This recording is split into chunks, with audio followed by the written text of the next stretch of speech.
Bapak Ibu, selamat malam, kita kembali lagi bertemu berdiskusi sharing tentang gejala, penyebab, dan penanganan penyakit liver ya. Jadi sebenarnya liver itu apa sih sebenarnya? Ini yang kita sebut bahasa Indonesianya adalah hati. Ya. Ada apa saja sih? Next, coba kita lihat slide-nya. Boleh ditampilkan. Jeng-jeng. Oke. Nah, penyakit liver ini merupakan sebuah gangguan. Jadi livernya itu terganggu, menimbulkan si organ liver ini tidak berjalan dengan semestinya, tidak berjalan dengan normal, ada gangguan. Ya. Nah, sebenarnya livernya apa gitu? Coba kita lihat next. Nah, ini dia yang ada di dalam perut Bapak Ibu semua. Liver itu seperti ini bentuknya, ya ada pembuluh darahnya, kemudian ada suplai darah dan pembawa darah kembali ke jantung yang besar-besar tuh ya. Jadi organ hati ini merupakan sebuah organ yang dapat melakukan regenerasi dengan cepat. Jadi selnya itu kalaupun rusak, hingga 75% dari total liver itu bisa kembali normal Bapak Ibu. Bisa membaik kembali. Jadi kalau si livernya mengalami peradangan itu bisa kembali. Ya. Nih, penurunan fungsi liver sebelumnya. Ya. Satu lagi. Selanjutnya. Ini dia. Ya, penurunan fungsi liver pada umumnya terjadi secara bertahap. Jadi nggak mungkin langsung tiba-tiba ujuk-ujuk rusak stage-nya terminal. Nggak. Biasanya step by step. Yang sebelah kiri gambar itu merupakan gambaran sebuah liver yang sehat. Kemudian yang kanan itu merupakan liver yang terbungkus dengan kebanyakan sel-sel lemak, fatty liver.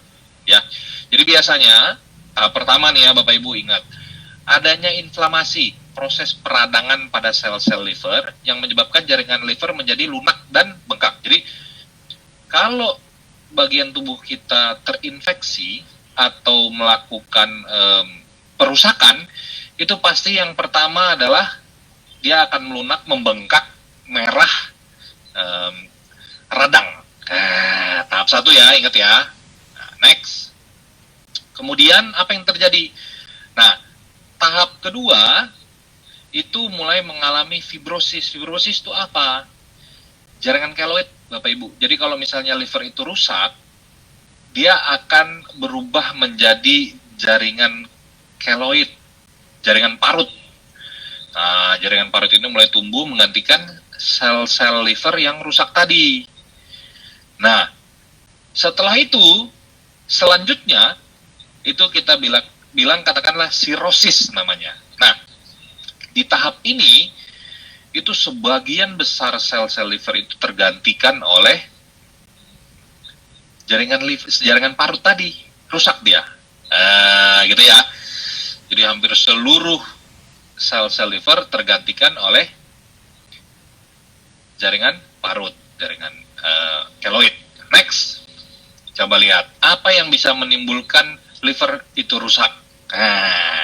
Jadi biasanya berasal dari infeksi oleh parasit dan virus, tapi bisa juga oleh kondisi yang lain. Contohnya adalah obesitas. Kalau obesitas, kelebihan berat badan, biasanya livernya terbungkus oleh jaringan lemak Bapak Ibu. Namanya fatty liver. Biasa kita periksa dengan cara USG atau kita CT scan. Kita bisa lihat, atau MRI.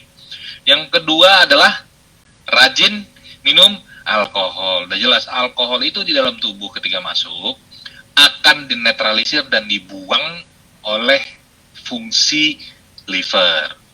Ya, liver itu nanti banyak dibuang lewat feses. Nanti kita lihat di belakang ada kaitannya.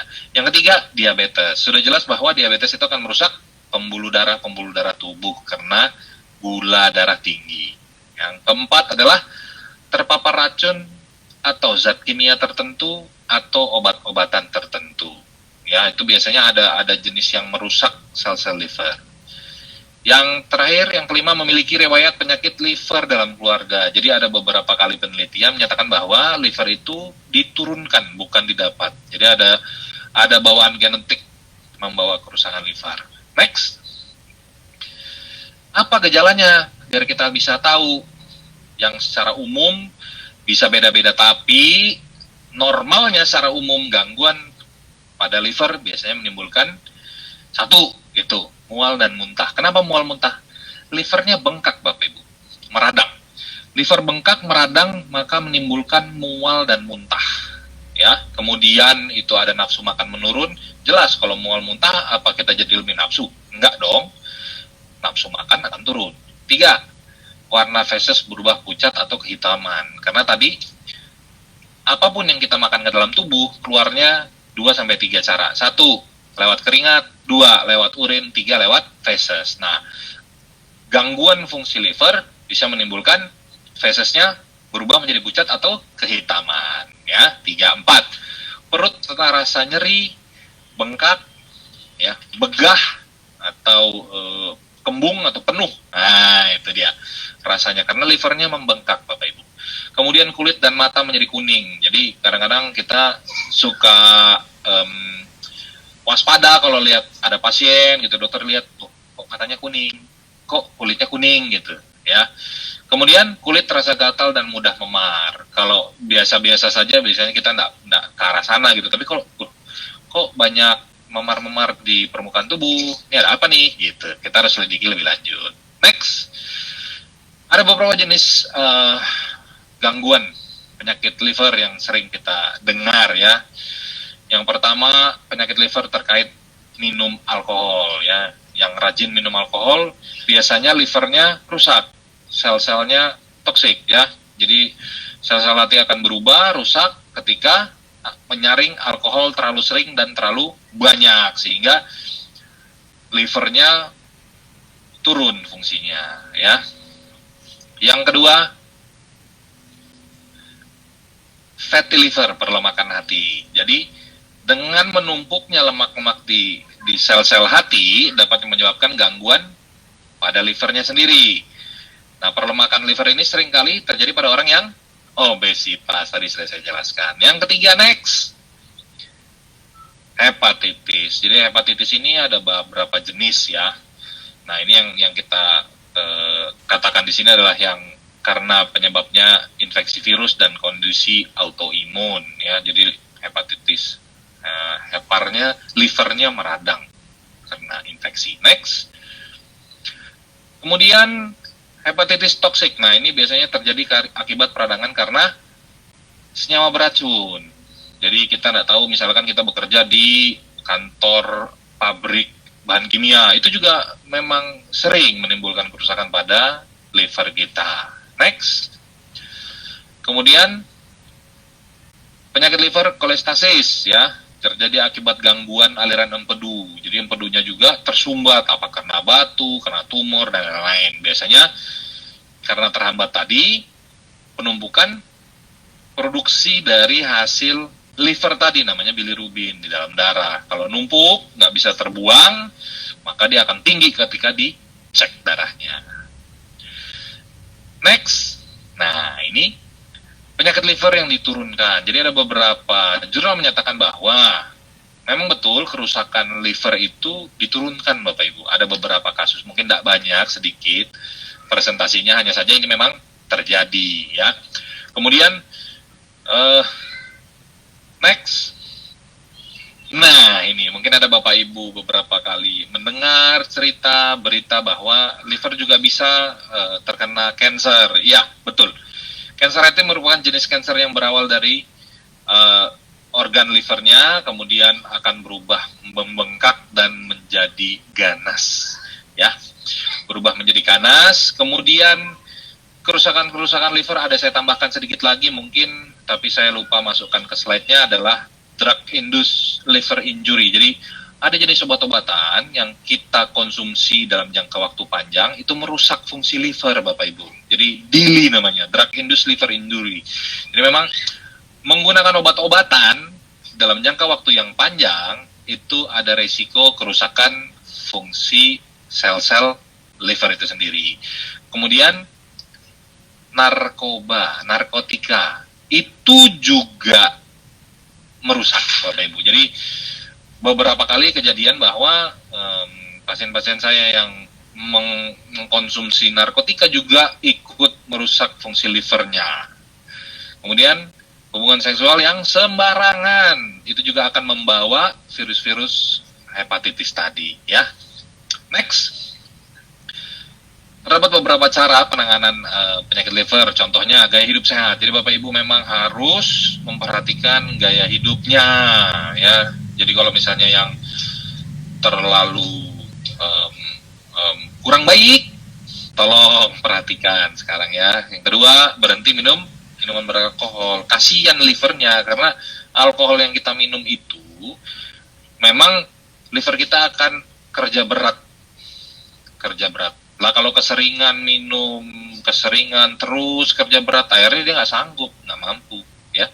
Kemudian istirahat yang cukup. Ternyata memang dengan cara beristirahat, liver itu bisa beristirahat dan memperbaiki regenerasi sel. Nah, kan seringnya dulu kita dengar, mungkin ada kenalan atau siapa gitu, orang lain lah gitu ya. Seminggu istirahatnya kurang atau sedang mengerjakan sesuatu, ternyata hepatitis belakangan. Memang livernya akan rusak kalau kurang istirahat, ya. Kemudian perhatikan asupan kalori, terutama bagi pengidap obesitas. Jadi Bapak Ibu mesti perhatikan. Kalau fatty liver biasanya selalu kita anjurkan untuk atur konsumsi gizi, asupan gizinya akan kita atur bagaimana. Kemudian olahraga, memang harus kita turunkan agar tidak terlalu tinggi di dalam darah, ya. Konsumsi asupan cairan yang cukup, nah Bapak Ibu harus wajib, ya. Tiap orang bisa hitung minimal 2 liter satu hari, tapi biasanya tergantung berat badan, ya. Minimal 2 liter paling tidak. Next, terus gimana manfaat air hidrogen dan inhalasi untuk bantu penanganan penyakit liver? Emang bisa? Coba kita lihat. Next. Nah, hidrogen itu dapat memberikan efek perlindungan terhadap cedera hati, cedera liver, dengan mengurangi stres oksidatif. Udah pasti, liver tiap hari kerja dengan segala macam makanan yang kita masukkan ke dalam tubuh. Pasti ada stres oksidatif, radikal-radikal bebas tuh banyak sekali. Kemudian kematian sel tuh apoptosis. Itu juga pasti terjadi. Dan pelepasan sitokin peradangan. Jadi kalau misalnya tubuh itu meradang, maka sel-selnya akan melepaskan sitokin untuk bisa radang. Memang radang itu merupakan salah satu reaksi pertahanan, tapi kalau berlebihan makin berat, ya. Itu jurnal Onco-Target 2018. Next. Air hidrogen dapat menekan sitokin yang menimbulkan peradangan, inflamasi, bengkak tadi dengan mengaktifkan enzim antioksidan yang dapat melawan stres oksidatif, dinetralisir itu ion-ion yang kurang baik tadi, sehingga dapat terlindungi dari cedera hati yang kronik. Itu World Journal of Gastroenterology 2017. Next, kemudian ada air hidrogen memiliki potensi pengobatan yang signifikan dalam pemulihan kerusakan liver, ya. Kerusakan liver akibat penggunaan obat DILI, drug induced liver injury, dengan menghambat stres oksidatif tadi dan peradangan, serta mendorong memperbaiki regenerasi sel-sel liver. Seperti kita tahu, sampai 75% pun kerusakan liver ini dia bisa kembali normal. Nah, gitu ya. Makanya hati-hati, harus diperhatikan. Kalau tidak benar, nggak kembali dia ke liver yang normal, malah jadi terminal, rusak liver kita, ya. World Journal Gastroenterology 2015 tuh. Kemudian next, gas hidrogen itu dapat mengurangi cedera reperfusi liver dengan melindungi fungsi mitokondria. Di dalam sel itu ada mitokondria yang punya kemampuan untuk regenerasi selama fase awal reperfusi, serta menekan stres oksidatif yang terjadi serta respon peradangannya, ya. Jurnal Artificial Organ 2016. Next. Kemudian dikatakan bahwa air hidrogen melindungi hepatosit, sel-sel liver itu namanya hepatosit, dari cedera dan menekan pembentukan sel-sel jaringan parut tadi, jaringan-jaringan keloid, ya. Jadi dia akan mengembalikan ke bentuk hepatosit, bukan fibrosit, gitu ya. Itu Hepatology Research, the Official Journal of Japan Society of Hepatology 2014. Next. Kalau seandainya terinfeksi virus hepatitis, ya, nah, air hidrogen dapat melemahkan stres oksidatif dan memiliki potensi pemulihan fungsi hati pada pasien hepatitis B. Itu sudah dikatakan 2013 terbukti. Next. Nah, air dan inhalasi hidrogen, ya, cara kerjanya, kalau dengan cara diminum itu masuk ke dalam tubuh, diserap dan dalam pencernaan itu nanti akan didistribusikan ke seluruh tubuh dan akan diserap oleh sel-sel tadi. Di dalam sel itu ada mitokondrial dan lain-lain, karena terlalu mudah sekali dia berjalan, ringan, dan tidak masalah untuk masuk ke sel-sel kita. Kalau diinhalasi gimana, dok? Next. Nah, kalau diinhalasi, hidrogen tadi masuk ke rongga paru-paru, ke alveoli, ya, bagian dari paru-paru yang paling kecil. Disitulah terjadi pertukaran gas oksigen tadi. Nanti CO akan dibuang, hidrogen, oksigen, apa yang kita butuhkan dalam tubuh itu akan dihirup, masuk, diserap ke dalam pembuluh darah, dari pembuluh darah masuk ke jantung, dari jantung akan dipompakan ke seluruh tubuh. Nanti akan di-uptake oleh sel-sel dan akan digunakan oleh mitokondria untuk memperbaiki regenerasi sel-sel yang rusak. Gitu kira-kira.